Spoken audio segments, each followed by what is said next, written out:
In this video, we'll be showing you how to tie a bow on a present. The first step is to measure out the ribbon. In doing so, you'll want to make sure that you measure out 6 times the length of the package with your ribbon.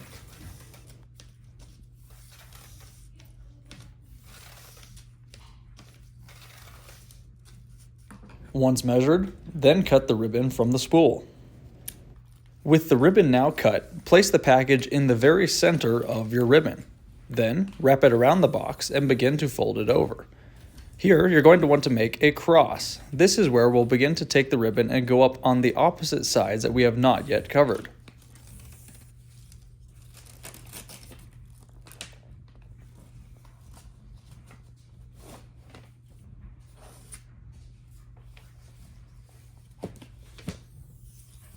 Once your 2 loose ends have wrapped around to the top of the box, you'll want to take them both and go underneath that single piece of ribbon that is on the top.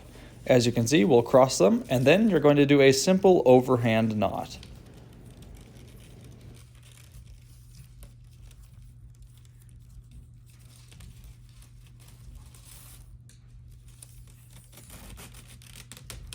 With the overhand knot completed, follow these steps to complete the bow.